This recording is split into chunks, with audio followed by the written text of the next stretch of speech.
So it's that time of year for setting New Year's resolutions and goals. And I know most of us are now like laser focused on those goals. However, if we don't have tools or systems in place that can help us achieve those goals, all those resolutions might be in vain. So today I'm sharing a tool that helped me improve my financial management, since most of the goals that we set are usually attached to finances. And that's none other than a budget. Budgeting saved me from enduring the 6 months of January, if you know what I mean. So without further ado, come along with me and let's budget together.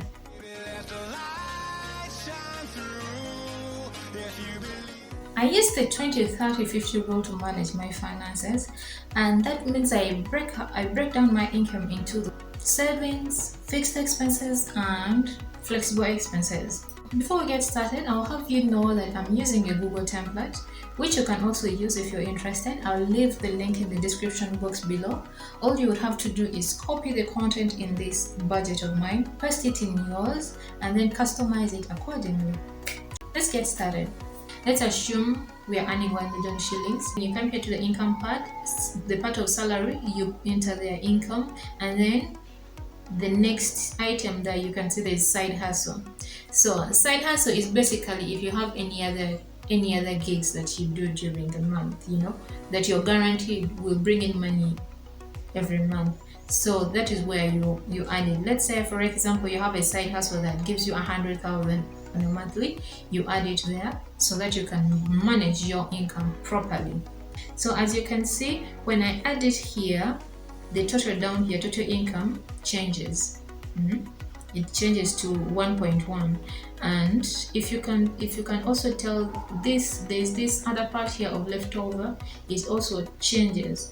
This leftover part is directly linked to the monthly budget because it displays the amount of money that you have that you can still spend, or it shows you that you are over budget.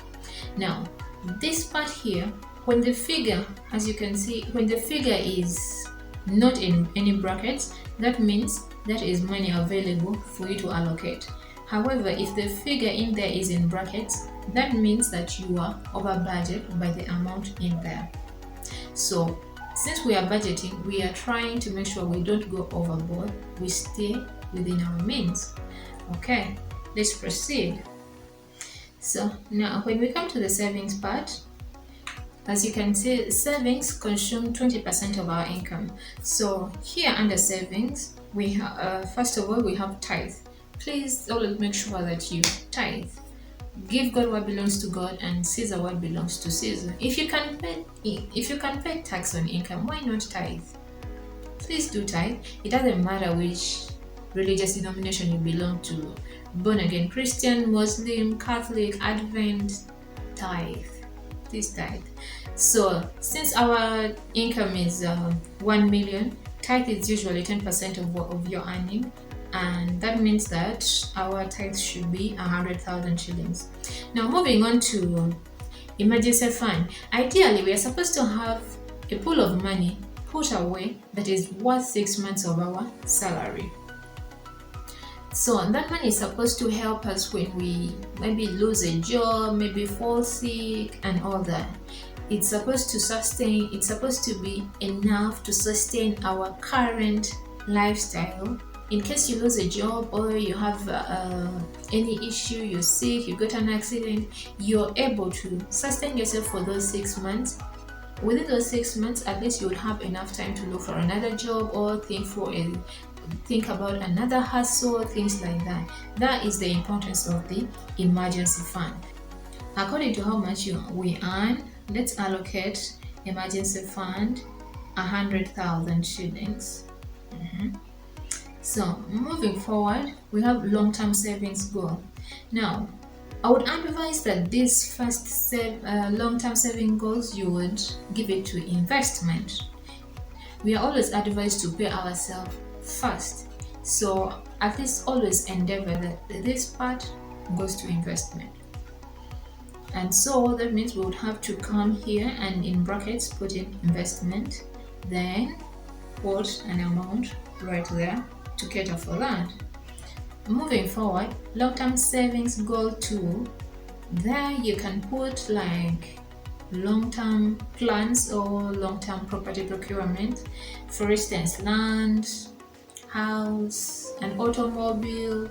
Allocate money for that for the future, right?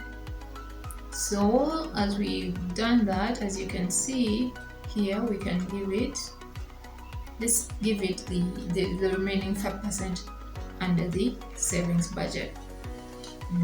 So as you can see, the money changes there. So moving forward to fixed expenses. Now these are expenses we cannot really do without, like shelter, food, health, clothing, things like that. Those are things we cannot do without. So I'm not going to elaborate a lot here because our expenses differ, but yes, you customize it, you put in here all your fixed expenses. So moving forward, when we come to the flexible expenses, now these are expenses we can really like adjust or do away with. So as you can see, we have like laundry subscriptions, gym, fun with friends, self-care. So in this section, I'll talk about self-care. Make sure you always allocate money for self-care because you're the one working down. You deserve to treat yourself.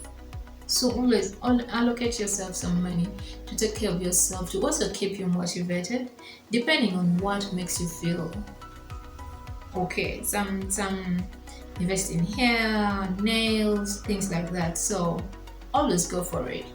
But remember, these are flexible. You can always change them to what suits you. Now, moving forward, we have short-term goals. So there's this other part here that I forgot to highlight. Goals. Here on the side. Now, goals, that is where you put your short-term goals. For instance, maybe if you want to treat yourself on your birthday, that is where you put how much you would wish to spend on yourself on that particular birthday, and then plan to save for it accordingly so that you don't like encroach on your finances. So let's say for instance it's a birthday treat. Let's say for instance you want to spend on yourself 500k on your birthday. You put it in this, you put it under goals here. So after putting it under goals there, you calculate the time period between now when you're making the budget to your birthday, divide it by the months in between there to know how much you need to put away to achieve that goal by the time your birthday comes. So let's assume maybe we would have to put away 40,000 on a monthly basis towards our birthday. So you come down here in flexible expenses and add it there. So the next item will be short-term savings goals 2. So that means if you have something else you desire to splurge on yourself, let's say like a designer bag, a designer perfume, Louis Vuitton stilettos, you also come up here to goals, put the amount of money that item is worth, also divide it into the months and allocate a certain amount you have to save towards that in your budget. That way you're able to get everything that you wish or desire to have, but still within your means. You don't have to stretch or borrow, like you're within your means but you're getting each and everything that you want. As you can see, this budget is like way over budget.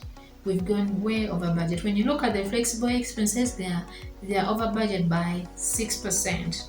And when you look at the fixed expenses, they are over budget by 11%. We have two alternatives. We either go back and make adjustments so that we can fit in our budget, or we find other sources of income so that we are able to fund our budget without making any adjustments. So in this case, since we are trying to manage our finances properly, I would say let's go back and make adjustments. I won't show you all that part, but I'm going to make adjustments so that the budget can balance properly. So as you can notice, the fixed expenses have changed to 60%, and the flexible expenses are at 20%, which is okay because the budget still balances. So you will have to make adjustments and prioritize what is important to you and leave out what is, not necessary. So at the leftover part, we are at zero. That means all the monies are allocated properly and we are not over budget, neither are we under budget. So I'll leave you with this. A wise man once said, if you live within your means, you lack imagination. And another wise man said, if you live above your means, you are a fool. So the ball is in your hands. You decide where do you belong. Until next time.